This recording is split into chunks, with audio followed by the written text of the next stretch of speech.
జార్ఖండ్లో దారుణం చోటు చేసుకుంది. నరేష్ అనే వ్యక్తి ఒక మహిళను 50 ముక్కలుగా నరికి అడవిలో పడేశాడు. అయితే అందులోంచి ఒక ముక్కను కుక్క ఊర్లోకి తీసుకురావడంతో అతను చేసిన మర్డర్ బయటపడింది. దీనికి సంబంధించి పోలీసులు ఇన్వెస్టిగేషన్ చేస్తున్నారు.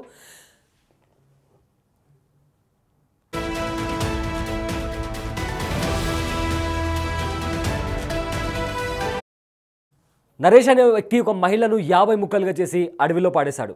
అయితే గంగి కుమారితో ఇతను 2 ఏళ్లుగా సహజీవనంలో ఉన్నాడు. అయితే తనకు తెలియకుండా మరో పెళ్లి చేసుకున్నాడు నరేష్. ఇదే విషయంలో గంగి కుమారికి ఇంకా నరేష్కు మధ్య తరచూ గొడవలు అవుతుండేవి. అయితే ఈ నెల 24న గంగి కుమారిని ఇంటికి సమీపంలో ఉన్న అడవి ప్రాంతంలోకి తీసుకుపోయి గొంతు నిలిపి చంపేశాడు నరేష్. అలా చంపేసిన తర్వాత తన డెడ్ బాడీని 50 ముక్కలుగా నరికాడు. ఆ తర్వాత ఏమీ తెలియనట్టు మళ్ళీ తిరిగి ఊరికి వచ్చేశాడు. అయితే అక్కడున్న ముక్కల్లో ఒక ముక్కను కుక్క ఎత్తుకొచ్చి ఊర్లో పడేసింది. అక్కడ చూసిన జనాలు అది ఏంటా అని పోలీసులకు కంప్లైంట్ ఇవ్వడంతో నరేష్ చేసిన మర్డర్ బయటికి వచ్చింది. రైట్, బిగ్ టీవీ స్క్రీన్ మీద మీరు ఎక్స్క్లూజివ్గా నరేష్ చేసిన మర్డర్కి సంబంధించిన విజువల్స్ కూడా మీరు చూడొచ్చు. గంగి కుమారి అనే యువతితో నరేష్ 2 ఏళ్లుగా సహజీవనం చేస్తున్నాడు. అయితే తనకు చెప్పకుండా మరో పెళ్లి చేసుకున్నాడు అనే విషయంలో ఇద్దరికీ తరచుగా గొడవలు వస్తుండేవి. అయితే ఈ గొడవల నేపథ్యంలోనే తన ఇంటికి సమీపంలో ఉన్న అడవికి తీసుకెళ్లి గంగి కుమారిని గొంతు నలిపి చంపేశాడు. అలా చేసిన తర్వాత తన డెడ్ బాడీని 50 ముక్కలుగా నరికేశాడు. అయితే అక్కడికి వచ్చిన ఒక కుక్క ఆ ముక్కల్ని తీసుకొచ్చి ఊర్లో పడేసింది. ఆ ముక్కలను చూసిన ఊర్లోని జనాలు అది ఏంటా అని పోలీసులకు కంప్లైంట్ ఇస్తే నరేష్ చేసిన మర్డర్ బయటపడింది. అయితే ఈ ఘటన జార్ఖండ్లో చోటు చేసుకుంది. జార్ఖండ్లోని కుంటి జిల్లాలోని జరియాగఢ్ పోలీస్ స్టేషన్ పరిధిలో ఈ మర్డర్ చోటు చేసుకుంది. గంగి కుమారితో 2 ఏళ్లుగా సహజీవనం చేస్తున్నాడు నరేష్. అయితే గంగి కుమారికి తెలియకుండా మరో పెళ్లి చేసుకున్నాడు. అయితే ఈ విషయంలోనే వారిద్దరికీ తరచుగా గొడవలు వస్తుండేవి. ఈ నెల 24న గంగి కుమారి ఇంటి సమీపంలో ఉన్న అడవిలోకి తన్ను తీసుకెళ్లి గొంతు పిసికి చంపేశాడు. ఆ తర్వాత తన డెడ్ బాడీని 50 ముక్కలుగా నరికి అడవిలో పాడేశాడు. అయితే అందులో ఉన్న ముక్కల్లో ఒక ముక్కను కుక్క తీసుకొచ్చి ఊర్లో పడేసింది. అది చూసిన ఊర్లోని జనాలు పోలీసులకి కంప్లైంట్ ఇవ్వడంతో నరేష్ చేసిన మర్డర్ బయటపడింది. నిందితుడిని అదుపులోకి తీసుకున్న పోలీసులు విచారణ చేస్తున్నారు. అయితే ఈ ఇన్సిడెంట్ జార్ఖండ్లోని కుంటి జిల్లాలోని జరియాగఢ్ పోలీస్ స్టేషన్ పరిధిలో చోటు చేసుకుంది.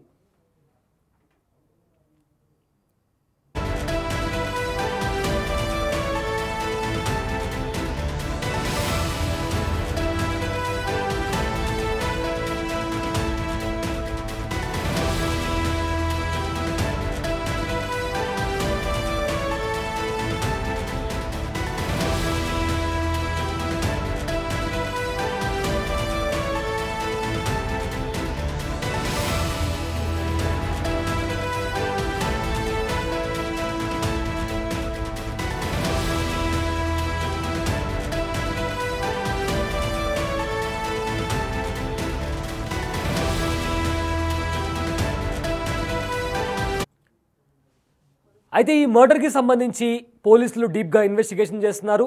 నిందితుడు నరేష్కి సొంతంగా ఒక చికెన్ షాప్ ఉన్నట్లు కూడా తెలుస్తుంది. సో అందులో ఉన్న కత్తితోనే అతను గంగి కుమారి బాడీని 50 ముక్కలుగా నరికి అడవిలో పాడేసినట్లు కూడా సమాచారం అందుతుంది. అయితే అలా అడవిలో పడేసిన ముక్కలను అందులోంచి ఒక ముక్కను కుక్క తీసుకొచ్చి ఊర్లో పడేసిన నేపథ్యంలో అది చూసిన ఊర్లోని జనాలు పోలీసులకు కంప్లైంట్ ఇవ్వడంతో నరేష్ చేసిన మర్డర్ బయటపడింది. గంగి కుమారి ఇంకా నరేష్ 2 ఏళ్లుగా సహజీవనంలో ఉన్నారు. అయితే గంగి కుమారికి తెలియకుండా నరేష్ ఇంకో పెళ్లి చేసుకోవడంతో తరచుగా ఇద్దరి మధ్య గొడవలు జరుగుతున్న నేపథ్యంలో ఈ నెల 24వ తేదీన గంగి కుమారిని తన ఇంటి సమీపంలో ఉన్న ఒక అడవికి తీసుకుని వెళ్ళి అక్కడ గొంతు పిసికి గంగి కుమారిని చంపేశాడు. ఆ తర్వాత గంగి కుమారి డెడ్ బాడీని 50 ముక్కలుగా నరికి అడవిలో పాడేశాడు. అయితే అక్కడ ఉన్న ముక్కల్లో ఒక ముక్కని కుక్క తీసుకొని ఊర్లో పడేయడంతో అనుమానం వచ్చిన గ్రామస్తులు పోలీసులకు కంప్లైంట్ ఇచ్చారు. ఈ నేపథ్యంలో ఇన్వెస్టిగేషన్ చేసిన పోలీసులు ఆ మృతదేహాన్ని గంగికుమారికి చెందిందిగా గుర్తించారు. అయితే ఈ మర్డర్ నరేష్ చేసినట్లుగా గుర్తించారు. నిందితుడిని అదుపులోకి తీసుకొని పోలీసులు విచారిస్తున్నారు. అయితే ఇన్వెస్టిగేషన్లో నరేష్కి ఒక చికెన్ షాప్ ఉన్నట్లుగా తెలుస్తుంది. ఆ షాప్లో ఉన్న ఒక కత్తితోనే అతను ఈ మర్డర్ చేశాడు అన్నట్లుగా సమాచారం కూడా వస్తుంది. అయితే ఈ ఇన్సిడెంట్ జార్ఖండ్లో చోటు చేసుకుంది. జార్ఖండ్లోని కుంటి జిల్లాలోని జరియాగఢ్ పోలీస్ స్టేషన్ పరిధిలో ఈ ఘటన చోటు చేసుకుంది.